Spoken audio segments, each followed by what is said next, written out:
In diesem Video erkunden wir den Süden Perus. Wir wandern zwischen Lagunen und Bergmassiven, baden in warmen Becken und erkunden die eindrücklichen Rainbow Mountains. Und dann schließen wir, passend zu Martins Geburtstag, das Kapitel Peru ab. Schön, dass ihr wieder mit dabei seid. Der Sommer, das hat nicht geklappt. Ach, so Glück. Okay. Sag mal Alpaka. I'm feeling like every day's a vacation, like we're on an ultimate getaway. Been talking about it, but now we made it. Oh, so let's take it slow. Nach ein paar Tagen in der schönen Stadt Cusco und den nahegelegenen archäologischen Städten geht es für uns weiter. Wir wollen den Süden des Landes noch ein bisschen weiter erkunden. Bevor es aber soweit ist, bereiten wir uns noch auf den Grenzübergang nach Bolivien und eine mögliche Dieselknappheit vor. Wir haben hier jetzt 6 Kanister gekauft, 2 für Ulmis, 2 für uns, für 50 Soles. Im Supermarkt kostet einer 130 Soles. Schnäppchen, würde ich sagen. Wir haben gerade mal erhöht auf 5 statt 4 Kanister, weil die einfach so perfekt in unser Bad passen. Und mit 5 Kanistern rutscht da auch nichts mehr. Von daher kaufen wir noch schnell ein oder beziehungsweise Martin lässt noch schnell einkaufen.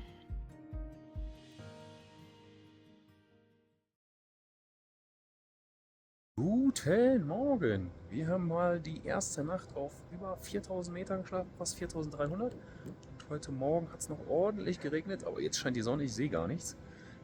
Und wir hoffen mal, dass es so bleibt. Leider müssen wir nicht in die Richtung, sondern wir müssen in diese Richtung. Und zwar ist hier der Track aufgezeichnet. Es geht einmal an 7 Lagunen vorbei. Und wir hoffen, dass wir die bei schönem Sonnenschein sehen. Das ist der Trail, den wir gehen.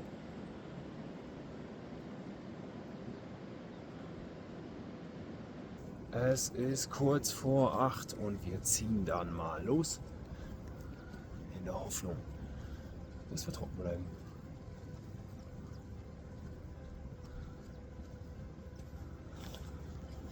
Und somit schaffen wir es vielleicht gerade noch vor der Gruppe da hinten. Das heißt, wir sind nicht die Einzigen. Man sieht auf jeden Fall die Matsche vom Regen.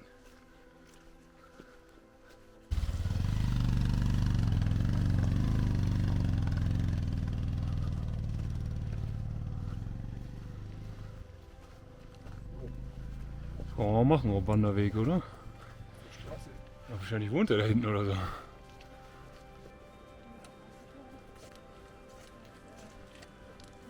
Der Sommer, das hat nicht geklappt. Es regnet, aber noch nicht so stark. Hoffen wir, dass es nicht stärker wird. Okay, jetzt hätte ich halt links und die Chance wäre besser. Ja, hätte ich jetzt auch gesagt, ne?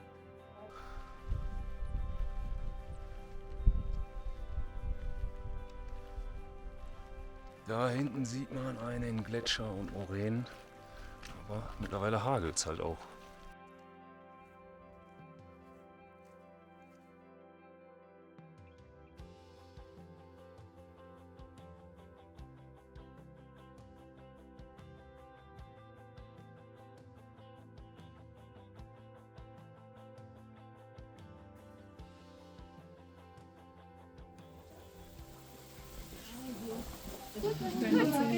Regenhagelpause mal für einen warmen Tee. Es wird natürlich auch gleich wieder voll kalt. Da bilden sich kleine Eiszapfen. Aber in der Mitte hageln auch die Leute. Aber hinten sieht man auch, wie weiß es tatsächlich auch ist.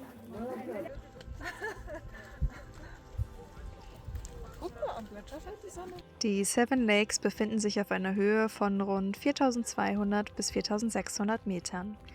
In dieser extremen Höhenlage prägt vor allem das Schmelzwasser der umliegenden Gletscher die Landschaft. Es sammelt sich in 7 Lagunen, die durch mineralische Ablagerungen und unterschiedliche Tiefen ihre charakteristischen Farben erhalten. Von leuchtendem Türkis über sattes Blau bis hin zu grünlichen Tönen. Die Wanderroute verbindet diese Seen auf einem gut begehbaren Rundweg. Dabei eröffnet sich immer wieder, jedenfalls bei Wolkenlücken, der Blick auf das schneebedeckte Ausangate-Massiv, dessen Gletscher zu den wichtigsten Wasserquellen der Region zählt. Gerade in Zeiten des Klimawandels spielen diese Hochgebirge eine zentrale Rolle für die Wasserversorgung vieler Andengemeinden. Die Seven Lakes of Pachanta liegen mitten in der Andenregion, die nicht nur landschaftlich beeindruckt, sondern auch historisch eine zentrale Rolle spielt. So war diese Region einst Teil des Reiches der Inka, dessen kulturelles Erbe bis heute sichtbar ist, etwa in der nahegelegenen Stadt Cusco, der ehemaligen Hauptstadt. Von hier aus lassen sich viele bedeutende Orte erreichen, darunter auch der Machu Picchu, eines der bekanntesten Wahrzeichen Südamerikas. Falls ihr mehr darüber erfahren möchtet, schaut gern auch in unsere letzten 2 Videos rein.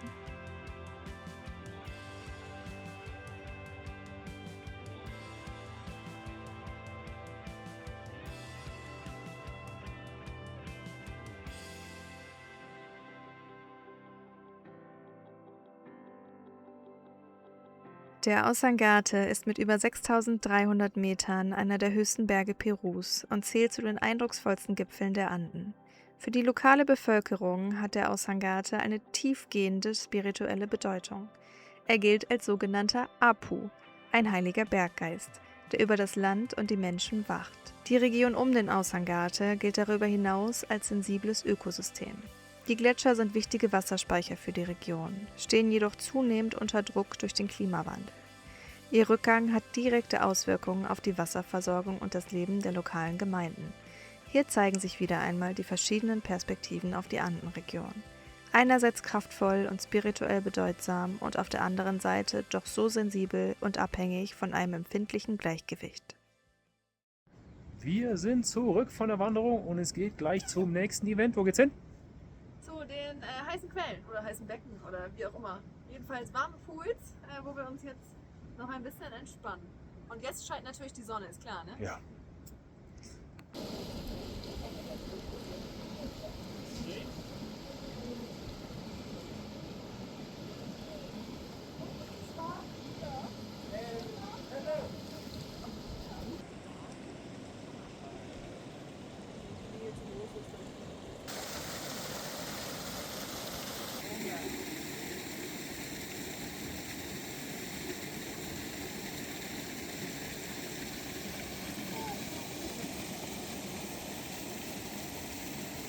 Okay.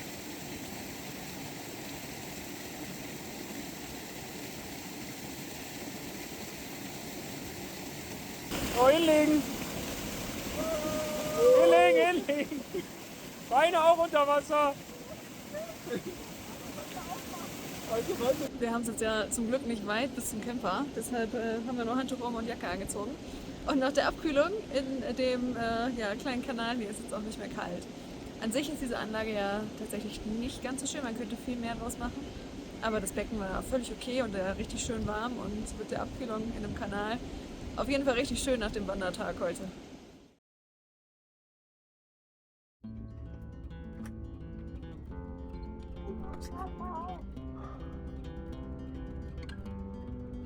Ja, sagt, die soll fahren?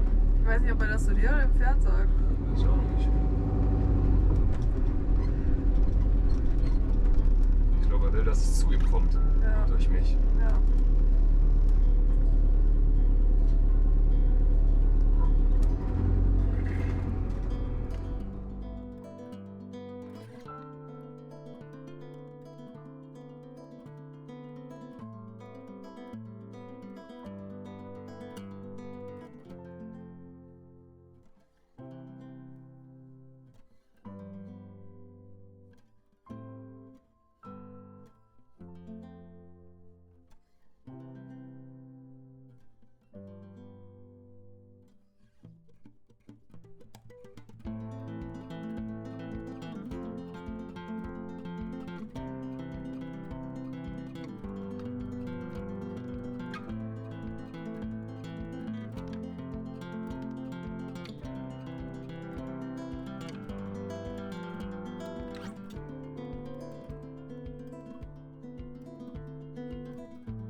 Danke. Danke dir. Mega. Wir sind eben schon mal 500 Meter zurückgefahren. Ja, die Anfahrt hierher war ein bisschen abenteuerlich und mit viel Geduld verbunden. Dafür stehen wir jetzt in diesem schönen Canyon und sind damit schon auf halbem Wege zu unserem morgigen Ziel.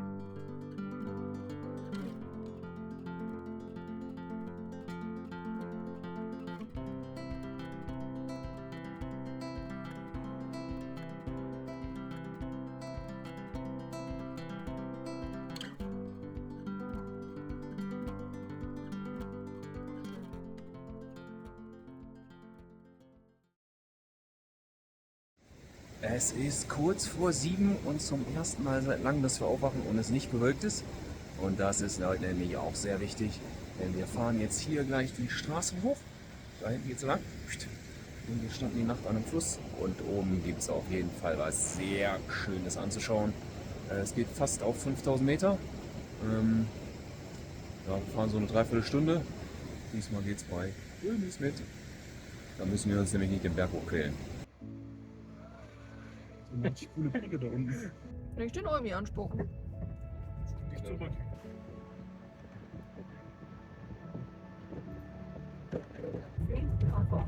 So wie ich gesagt habe, auch.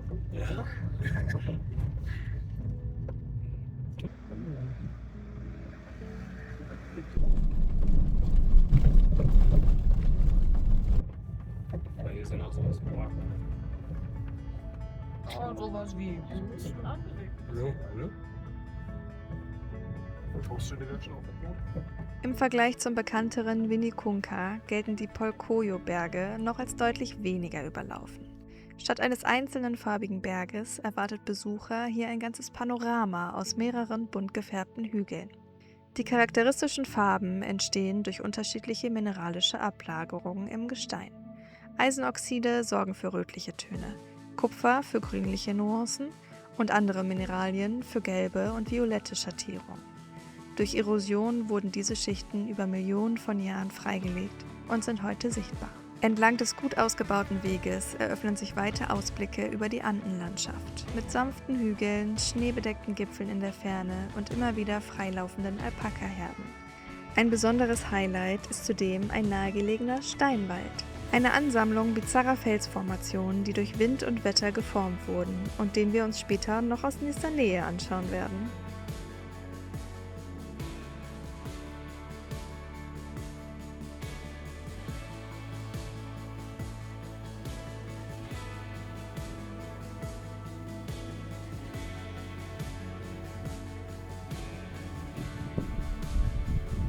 Hallo, gehen wir durch?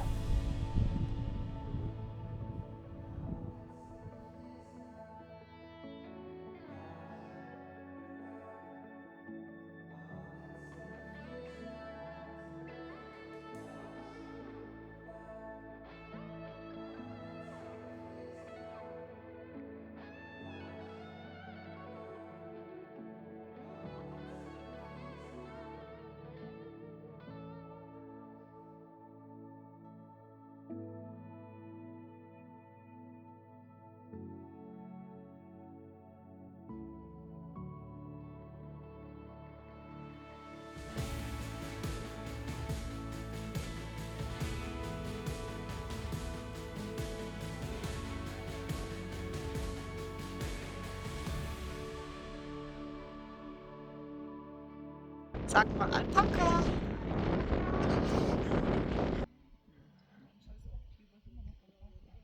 Wir sind jetzt hier am Aussichtspunkt angekommen und wir haben richtig Glück. Wir waren ja die Ersten, wir sind ja um 7 Uhr losgefahren, beziehungsweise einer war glaube ich vor uns, aber wir haben ihn nicht gesehen. Und wir haben auch vom Wetter einfach so Glück. Man sieht den Rainbow Mountain oder die Rainbow Mountains um uns rum und dann auch noch die weißen Bergketten da hinten. Und gestern waren wir einfach hinter den Bergketten. Also von daher, ja, ist schon echt schön.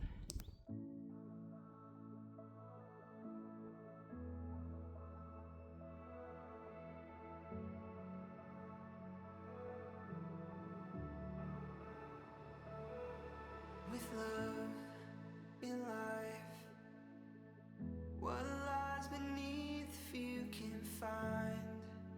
Oblivious, we grow up and fall astray.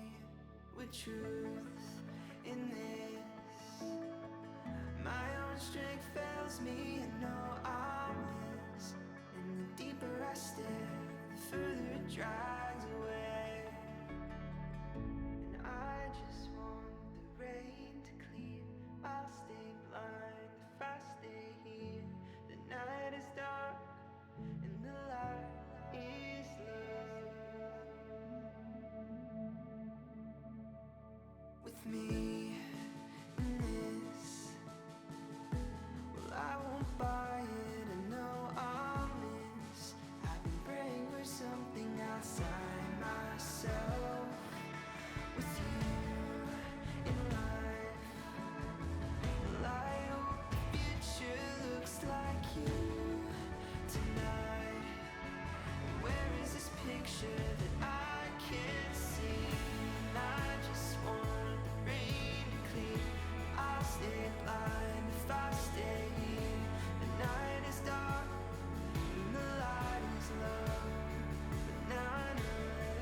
The rain is red and the sky is clear, and I'm not blind 'cause I'm not here. Darkness loves the fight above, and all that's left is love.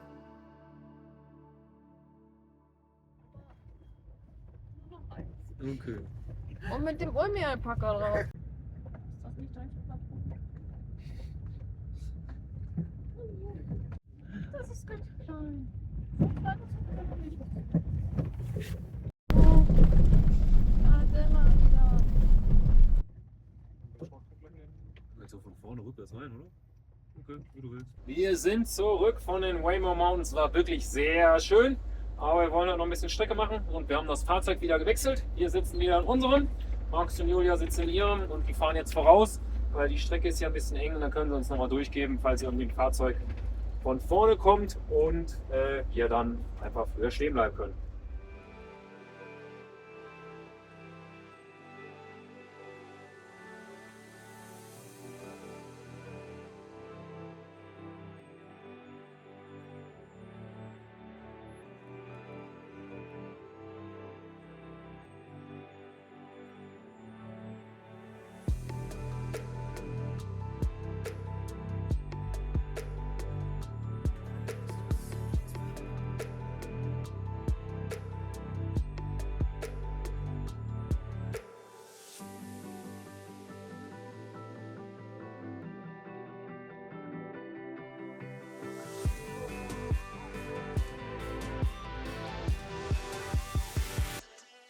Zum Abschluss unserer Zeit in Peru geht es für uns in den Canyon de Tinajani.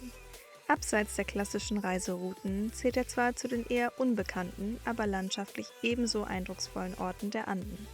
Wir dürfen hier auf einer kleinen Farm unterkommen, die mitten zwischen den Felsformationen liegt.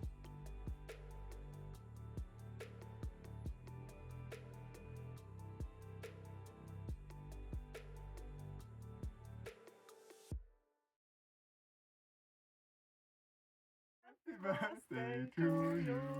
Danke, danke, danke. Alles Guck mal raus.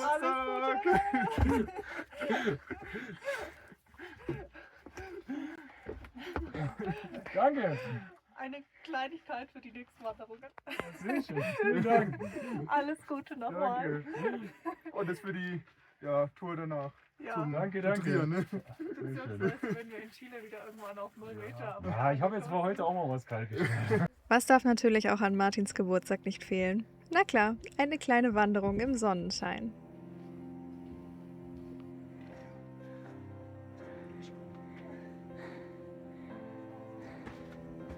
Und dass alle heute gleich auf schön sind. Schon. Ja.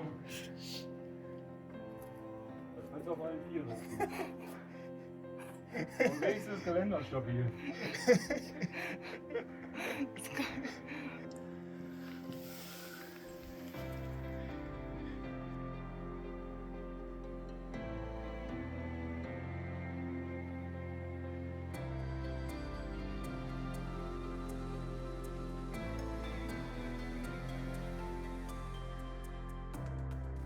Muss dich klein machen, oben ist eng.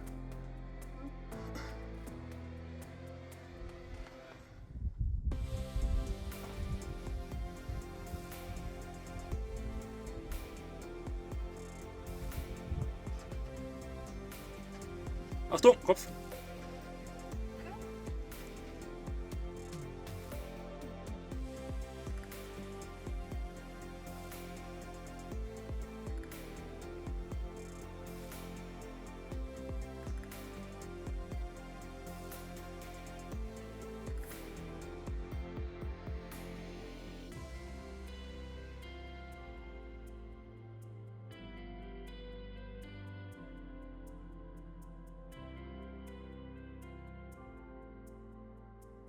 der sieht aber schön saftig aus, meine Güte.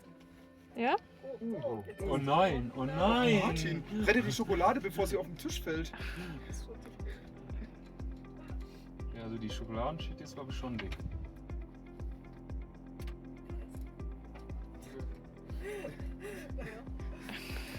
Zu deinem Geburtstagskuchen. Den Nachmittag verbringen wir dann bei Kuchen und Siedler von Katan, wobei das Geburtstagskind passenderweise auch noch gewinnt. was man so nach dem Duschen macht. Einmal die Lamas den Berg hochscheuchen. Ja! Hallo? Seid ihr mein Geburtstagsgeschenk?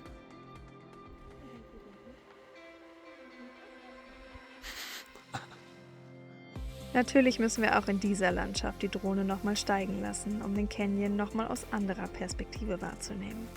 Gewaltige Felsformationen aus rötlichem Sandstein, die über Millionen von Jahren durch Wind und Wasser geformt wurden, zeigen sich hier in bizarren Türmen, engen Schluchten und natürlichen Skulpturen. Der Name Tinajani leitet sich übrigens vom spanischen Wort Tinaja ab, was so viel wie Krug oder Gefäß bedeutet. Und einige der Felsformationen erinnern tatsächlich daran. Ein Ergebnis der kontinuierlichen Erosion in dieser kargen Hochlandregion.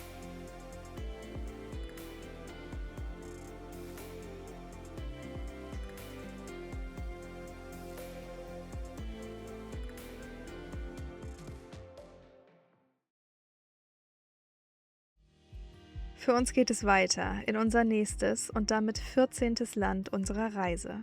Es geht nach Bolivien. Dazu aber mehr in der kommenden Woche. Für uns geht's hier gleich nochmal durch den Fluss. Und Jessie steht da auf der Brücke. Und ihr ist das nicht so ganz geheuer. Also, schön, dass ihr heute wieder mit dabei wart und ganz, ganz lieben Dank für all euren Support per Like, Abos, Kommentaren, Mitgliedschaften oder Spenden in unsere Dieselkasse. Das ist toll und darüber freuen wir uns immer sehr. Und falls ihr mögt, sehen wir uns in der kommenden Woche in Bolivien wieder. Also, bis dahin.